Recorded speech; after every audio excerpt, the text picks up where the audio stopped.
జాతీయ అధ్యక్షులు పద్మశ్రీ మిలింద్ కాంబ్లే గారు కాలికి గజ్జె కట్టుకొని నోటికి ఇంకా మైకు పెట్టుకొని దేశమంతా కూడా ప్రచారం చేస్తా ఉన్నారు తెలంగాణ ప్రభుత్వం ప్రవేశపెట్టిన పాలసీలు. మేము మా జాతీయ అధ్యక్షుడి సమక్షంలో మా ప్రతినిధి బృందం గౌరవనీయ ముఖ్యమంత్రి కేసీఆర్ కలిసినప్పుడు మేము ఒకటే చెప్పాం, సార్ మీరు ప్రవేశపెట్టిన పాలసీలకు మా కమ్యూనిటీ ఎంతో విశ్వసనీయమైన కమ్యూనిటీ, విద్యాజగత కమ్యూనిటీ, మేము అందరం కూడా మీ వెంట ఉంటాం. మా వాళ్ళు చాలా వెనుకబడ్డ వర్గాలు, ఆర్థిక అభివృద్ధి జరిగిన రోజు ఈ రాష్ట్రం అభివృద్ధి జరుగుతుందని చెప్పేసి మీరు భావిస్తా ఉన్నారు. మేము దానికి సర్వత్రా మీ వెంట ఉంటాం.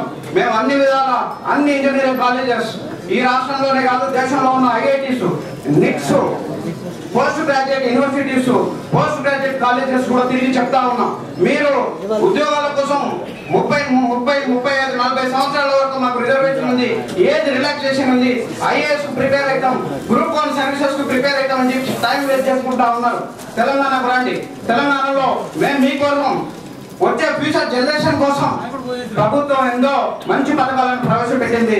మీరు గట్టిగా పనిచేస్తే, మీ దగ్గర ఎఫిషియన్సీ తోటి పనిచేస్తే 3 సంవత్సరాల్లో మీరు కోటీశ్వరులు అవుతారు. ఒక ఐఏఎస్ ఆఫీసర్ గా పనిచేస్తే మీరు సర్వర్ గా మిగిలిపోతారు తప్ప మాస్టర్ గా ఉండరు. మాస్టర్లను తయారు చేసే ప్రభుత్వ పాలసీ ప్రవేశపెట్టింది తెలంగాణ ప్రభుత్వం అని చెప్పేసి మేము అన్ని యూనివర్సిటీలో ప్రచారం చేస్తా ఉన్నాం. నిన్న మొన్న 4వ తారీఖు నిజామాబాద్ లో హోటల్ వంశీ ఇంటర్నేషనల్ లో మేము మీటింగ్ పెట్టాం. అక్కడ గౌరవనీయ పార్లమెంటు సభ్యురాలు మా మీటింగ్ కు ముఖ్య అతిథిగా వచ్చారు.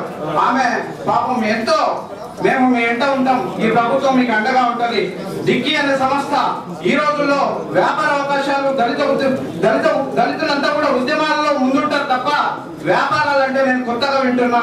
మీరు ఎంత పెద్ద ప్రయత్నం చేస్తా ఉన్నారు, ఈ ప్రభుత్వం మీకు అండగా ఉంటుందని చెప్పేసి మాకు హామీ ఇచ్చారు. ఆమె నిజామాబాద్ జిల్లా నుంచే ఇది షురూ చేయండి అని చెప్తే మేము అక్కడే మొదటి రోజే మేము ఈ మీటింగ్ పెట్టినాము. 300 మంది వాళ్ళంతా కూడా ఉద్యమకారులు, కమ్యూనిస్టులు. ఈ ఉద్యమకారులు కమ్యూనిస్టులు అందరూ కూడా ఈ తెలంగాణ ఇండస్ట్రియల్ పాలసీని చూసి క్యాపిటలిస్టులుగా మార్చే ప్రయత్నంలో ఉన్నారు. ఇప్పుడు మేమందరం కూడా వ్యాపారాలు చేస్తాం, మాకందరు కూడా కౌన్సిలింగ్ పెట్టండి, మాకందరు కూడా ట్రైనింగ్ ఇవ్వండి, entrepreneurship development programme activities take up చేయండి అని చెప్పేసి మమ్మల్ని అడగడం జరిగింది.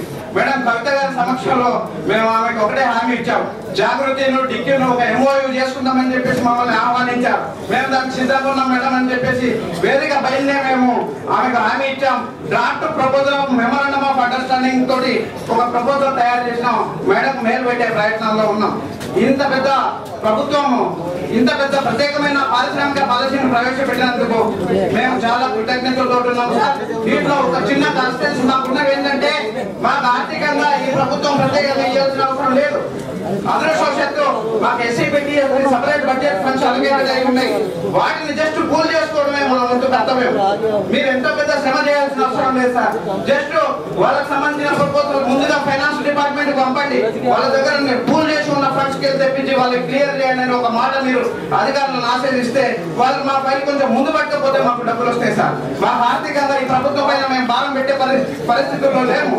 అదే విధంగా పవర్ సెక్టర్ లో ఒక చిన్న సమస్యలు ఉన్నాయి సార్, కొన్ని సమస్యలు. ఎందుకంటే పవర్ రిబేట్ ఇస్తా ఉంది ఇండస్ట్రీస్ డిపార్ట్మెంట్, అది ఎప్పుడు ఇస్తుంది అంటే 2-3 సంవత్సరాల తర్వాత ఇస్తుంది. మీరు ఇండస్ట్రీస్ డిపార్ట్మెంట్ పవర్ డిపార్ట్మెంట్ ఇద్దరు కలిసి ఒక ఎంఓ చేసుకొని మీరు అడ్జస్ట్మెంట్ చేసుకుంటే మాకు సమస్య తీరిపోతుంది సార్. అదేవిధంగా commercial taxes minister just now he has left. ఈ ప్రాబ్లం ఏంటంటే వాళ్ళు ట్యాక్స్ కలెక్షన్ చేయడమే తప్ప మాకు దళిత అభివృద్ధి కొరకు వాళ్ళతో ఎలాంటి పాత్ర లేదు, ఎలాంటి వేషధారణ లేదు, వాళ్ళంటే మా ఆటనే లేదు. మేము ఒకటే చెప్పదలుచుకున్నాం, మాకు ఎవరైతే వ్యాపారాలు ఇస్తున్నారో పారిశ్రామిక మిత్రులందరూ కూడా వాళ్ళకు ట్యాక్స్ కన్సెషన్స్ ఇవ్వండి అని చెప్పి చెప్పదలుచుకున్నాం. మీరింటే ప్రభుత్వం ఇచ్చే ట్యాక్స్ కన్సెషన్స్ ఎస్సీపీ ఫండ్స్ నుంచి పూల్ చేసుకుంటే ప్రభుత్వానికి ఎక్కడ కూడా నష్టం లేదు.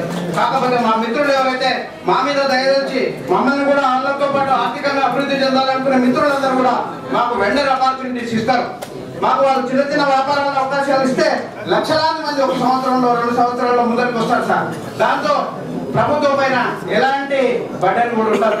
అందుకొరకు వాళ్ళకు ట్యాక్స్ కన్సెషన్స్ ఇస్తే, ట్యాక్స్ బెనిఫిట్స్ ఇస్తే మమ్మల్ని వెండర్స్ గా వాళ్ళతో జాయిన్ చేసుకుంటారు. ఈ చిన్న చిన్న సమస్యలు ఉన్నాయి సార్. ప్లానింగ్ కమిషన్ అనేది దేశవ్యాప్తంగా ఉన్నది. ఈ నిర్విరామంగా పనిచేస్తున్న ప్లానింగ్ కమిషన్ దురదృష్టవశాత్తు మన గతంలో పాలకులు ఈ ప్లానింగ్ కమిషన్ లేదు, ప్లానింగ్ బోర్డు లేదు, పక్కకు పెట్టారు. అదృష్టవశాత్తు కేసీఆర్ ప్రభుత్వం గారు ప్లానింగ్ బోర్డును మళ్ళీ ఒకసారి ఓపెన్ చేసి చూపించారు. ప్లానింగ్ బోర్డుకు ఉన్న పవర్స్ ఒక ప్రత్యేకమైన పవర్స్ ఉంటాయి, అటానమస్ పవర్స్ ఉంటాయి. మీరు రావాల్సుకుంటే మాకు ప్రత్యేకమైన పథకాలను మీరు రివ్యూ చేసి ప్రవేశపెడితే మాకు ఎంతగానో లబ్ధి చెందుతుంది. దానికోసం ప్లానింగ్ బోర్డు పైన కానీ ప్రభుత్వం పైన కానీ ఎలాంటి ఆర్థిక భారం పడదు. జస్ట్ మీరు రివ్యూ చేస్తే అడ్జస్ట్మెంట్స్ డిపార్ట్మెంట్ లో ఉన్న ఫండ్స్ జస్ట్ రీఅడ్జస్ట్మెంట్స్. దీనికి మీరు మాకు కొంచెము వాచ్ డాగ్ లాగా పనిచేసేవలసిన అధికారులను నామినేట్ చేస్తే సరిపోతుంది సార్. మీలాంటి ఏ డిపార్ట్మెంట్ పైన కూడా ఎలాంటి ఆర్థిక పరమైన బర్డెన్ పడదని చెప్పేసి మళ్ళొకసారి విజ్ఞప్తి చేసుకుంటూ మీ అందరికీ కూడా నాకు ఈ అవకాశం ఇచ్చినందుకు మళ్ళొకసారి అభినందనలు తెలియజేసుకుంటూ థాంక్యూ.